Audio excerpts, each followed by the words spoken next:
Bonjour tout le monde, j'espère que vous allez bien. Je vous souhaite une bonne année 2021.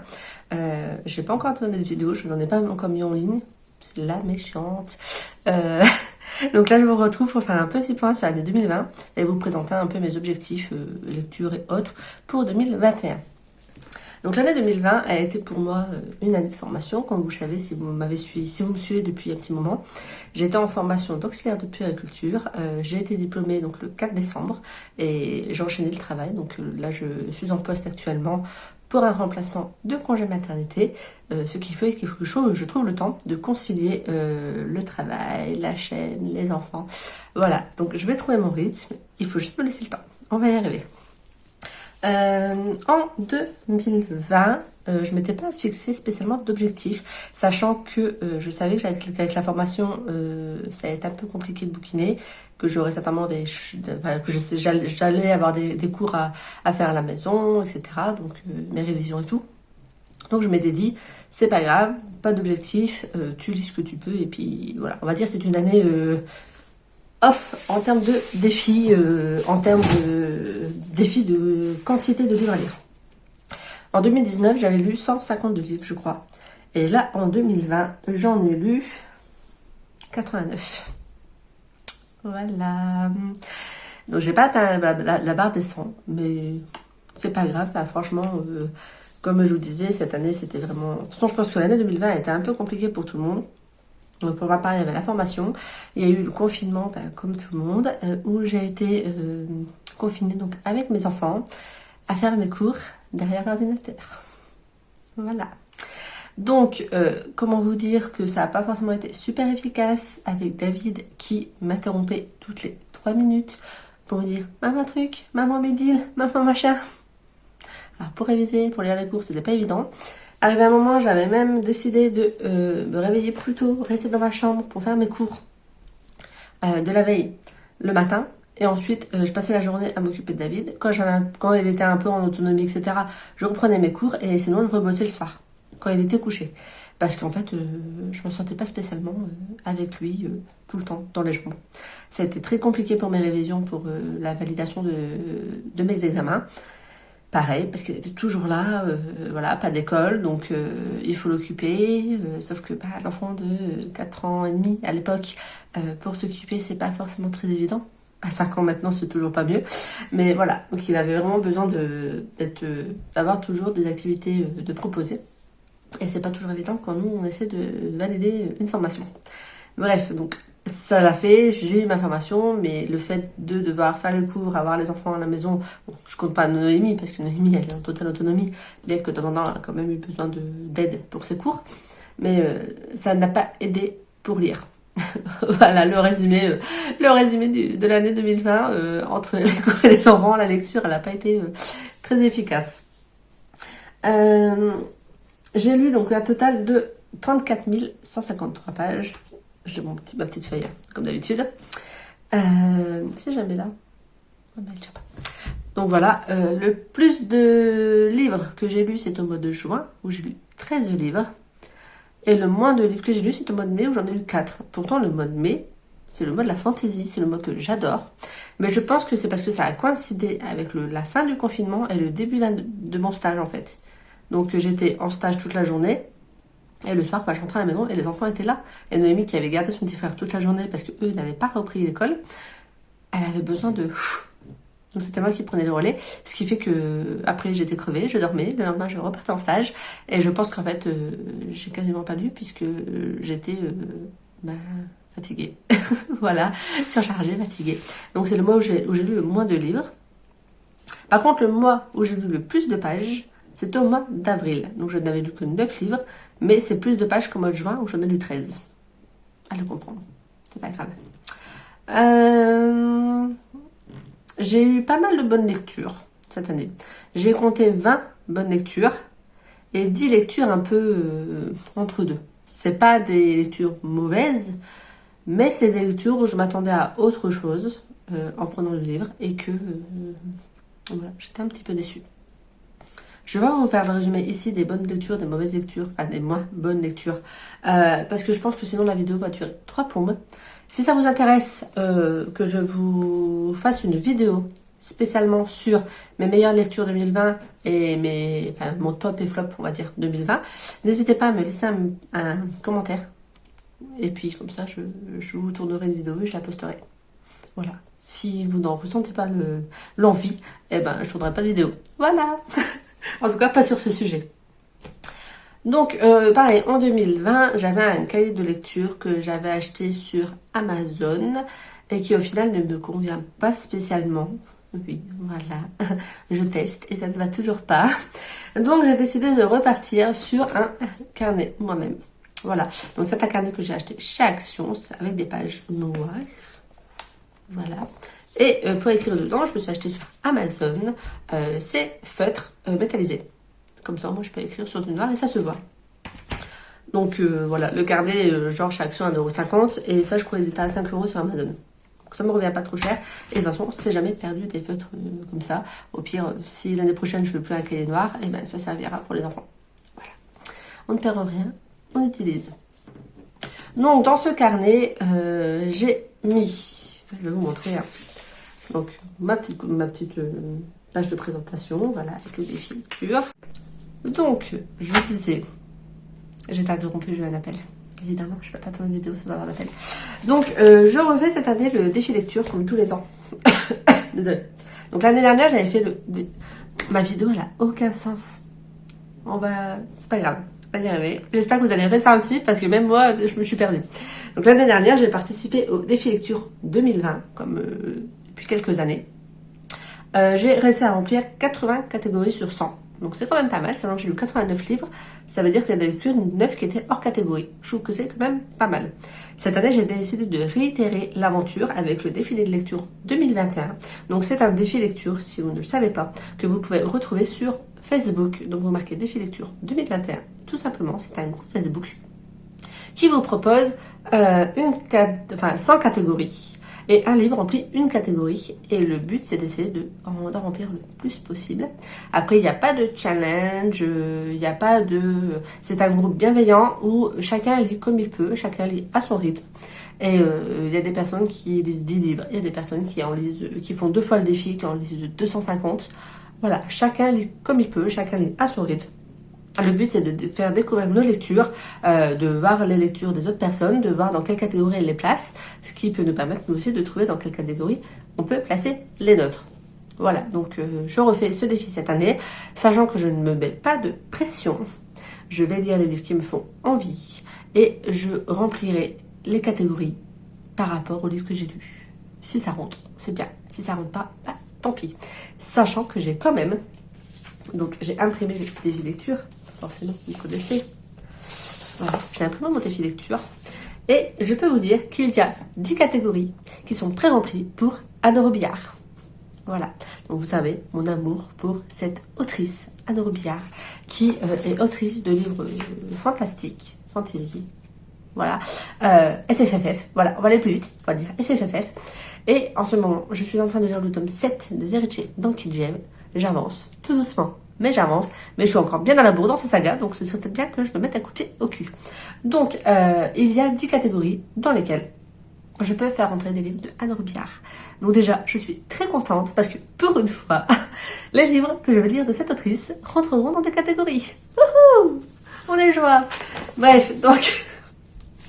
Je suis fatiguée, tout va bien. J'ai donc commencé à remplir au crayon à papier mes petites catégories et j'en ai déjà validé 2. Je vous ai pas dit, je tourne la vidéo, on est le 8, je crois, le 8 janvier. Donc voilà, c'est plutôt sympa. Donc pour ce défi, on reprend. Dans mon carnet, j'ai mis les 100 catégories. Et là, par exemple, pour le mois de janvier, j'ai entouré les catégories des livres que j'ai lus au mois de janvier. Donc, sachant que je sais très bien qu'en fin d'année, il y aura du remaniement, ben c'est pas grave, on changera les ronds de couleurs. Et ici, j'ai marqué les paliers, parce que pareil, sur le défi, à chaque palier donc de 10 livres lus, nous devons un personnage. Et donc, je marquerai à côté la date à laquelle j'ai atteint ces paliers. Ensuite, derrière, j'ai marqué toutes les catégories pour toujours les avoir sur moi. Voilà, j'ai mis 100 catégories, tout simplement. Et ensuite, j'ai fait une palle annuelle que vous avez vu la vidéo sur mes livres papier. Donc là, c'est sur tous les livres papier que je souhaite lire cette année. Il y en a 12, ce qui correspond à un livre par mois. Et j'ai également fait ma palle de livres numériques qu'il faut que je vous tourne la vidéo pour que vous puissiez la voir. Je vous expliquerai comment elle a été faite au moment de la vidéo. Et ensuite, j'ai décidé, et c'est ça surtout qui me manquait, mon cahier de lecture que j'avais l'année dernière, une page pour faire ma pile à lire mensuelle. Donc là, nous avons la pile à lire de janvier, où j'ai décidé de mettre peu de livres, donc 2, 4, 6, 7 livres, tranquillement. Pareil, avec un code couleur. Les verts, ce sont ceux que j'ai empruntés à la médiathèque. Les blancs, ce sont ma liseuse. Et les rouge-rose, ce sont mes livres papier qui sont dans ma palle. Comme ça, je voudrais essayer d'avancer tout doucement et de tuer mes livres papier. Voilà, donc j'en ai lu 2 et je me rends compte que le trait, je ne l'ai pas fait au bon endroit pour dire que je l'ai lu. Et derrière, on reprend donc les livres que j'ai lus, le titre, l'auteur, le nombre de pages, la catégorie dans laquelle ils peuvent rentrer et celle dans laquelle ils rentrent, et un petit résumé. Et en bas, je marque une lecture sur 100, 2 lectures sur 100, etc. Donc ça, c'est ça, les lectures qui rentrent dans le défi lecture. Et sinon, ce sera marqué hors défi. Voilà, donc mon petit carnet qui va me suivre cette année. Normalement, je devrais avoir cette page. Franchement, si j'en ai pas assez, c'est que j'ai dégommé cette année quand même. Donc voilà, mon petit bilan, tranquillement. Est-ce que j'ai des objectifs pour cette année 2021? Alors, pas vraiment. J'aimerais réussir à réatteindre les 100 bouquins lus. Maintenant, si c'est pas le cas, ce n'est pas grave.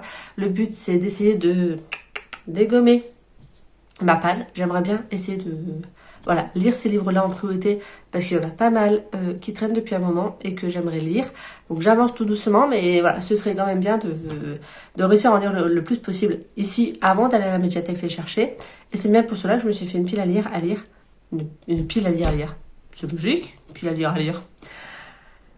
Une liste des livres qui se trouvent dans pile à lire qu'il faudrait que je lise cette année. Donc j'en ai pris que 12, comme ça au moins on est soft. Et en espérant réussir à en lire plus, évidemment. Ensuite, j'aimerais... Qu'est-ce que j'aimerais? Alors, je vais travailler de nuit, donc je vais lire pas mal sur ma liseuse. Parce que j'ai du mal à sortir mes livres. Après, je pense que les livres que j'ai eu d'occasion, ça me dérangera pas de les sortir. Mais c'est vrai que les beaux livres, j'ai un peu du mal à les sortir. Donc voilà. En termes d'achat, je suis pas une grande dépensière en termes de livres, vous le savez. J'aimerais bien, je vais continuer mes achats sur France Loisirs. Et j'aimerais bien tester une box livresque. Je ne sais pas encore laquelle, mais voilà, en cours de l'année, j'aimerais bien m'offrir une box livresque pour découvrir et voir si ça me plaît ou pas. Et si je réitère le truc ou pas. J'ai du mal avec mes mots aujourd'hui. Bon, on va y arriver, promis. Donc voilà, donc les achats, tranquille. C'est vrai que je voudrais avant tout continuer à acheter des livres, des sagas qui sont en cours et que j'ai pas terminé. Comme ça au moins, c'est des achats logiques, on va dire. Essayer de pas trop craquer. Et ce que j'aimerais, c'est si ça se remet en route, mais il faut pas être pressé de la vie, c'est aller cette année aux Imaginales. Parce que j'aimerais bien aller au salon Les Imaginales, le salon du livre, qui se trouve dans le Nord-Pas-de-Calais, donc de là où je viens de base. Donc là, je suis plus dans le Nord-Pas-de-Calais, mais je suis pas très loin non plus. Et l'année dernière, j'aurais voulu y aller, mais il n'y avait pas. L'année d'avant, j'avais pas pu parce que je crois que je travaillais. Un truc comme ça. Ma voiture était un peu en panne. Bref, donc j'avais pas pu parce qu'en 2019, j'avais pas pu pour raison personnelle. 2020, il n'y a pas eu. Donc si en 2021, j'aimerais bien le tenter avec ma sœur. Voilà, j'aimerais bien aller avec ma grande sœur qui adore lire tout ce qui est SFFF. Donc je pense qu'on apprécierait beaucoup ce salon. En termes de style de lecture, je vais lire ce qui me donne envie. Voilà, j'ai pas de je vais dire que du fantasy, il faut que je lise du thriller. Non, je lis vraiment ce qui me fait envie sur le coup. Voilà, je continue à regarder les booktubers. Voilà, je me ruine en regardant visuellement tout ce que les personnes lisent et qui me font extrêmement envie. Et on n'a pas un compte en banque extensible, ni une bibliothèque extensible. D'où l'intérêt de lire des bouquins pour pouvoir refaire de la place. Voilà, donc, et au niveau vie personnelle, en 2021, j'aimerais bien avoir un CDI. Donc là, clairement, le poste où je suis, il n'y a pas de CDI envisageable, je le sais. Mais c'est un endroit que je voulais travailler, que j'aime beaucoup. Mais là, clairement, pour l'instant, il n'y a pas de CDI envisagé. Après, voilà, si j'ai une opportunité de CDI ailleurs, bah, je la prendrai. Et puis bah, s'il n'y a pas, bah, ce sera pour 2022. Hein. Voilà. Après, il n'y a pas d'autre chose.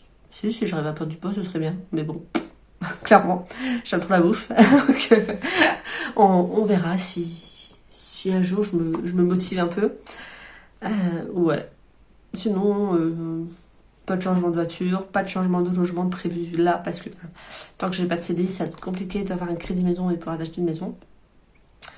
Donc voilà. J'ai pas d'autres. J'ai une vie plutôt calme, vous avez vu? Pas de projet. Dites-moi vous si vous avez des objectifs 2021. Et c'est quoi? Voilà. Quels sont vos objectifs 2021? Est-ce que vous avez des objectifs en termes de lecture, de style de lecture, de nombre de pages, de nombre de livres? Est-ce que vous faites des défis? Donc moi, voilà, comme vous le savez, c'est mon défi sur l'année, comme d'habitude. Ça ne veut pas dire que je participerai pas, bien sûr, que je ne participerai que, que je ne participerai pas au mode de la fantasy avec Stéphanie VP Kitty Booking parce que j'y participe en général tous les ans. Et voilà, donc je pense que c'est le seul défi annexe que je vais faire parce que les autres, ils ne me tentent pas spécialement. Voilà, donc en tout cas, sur ce, je vous souhaite une nouvelle fois une bonne année, la santé en priorité, le bonheur, la joie, l'amour, voilà.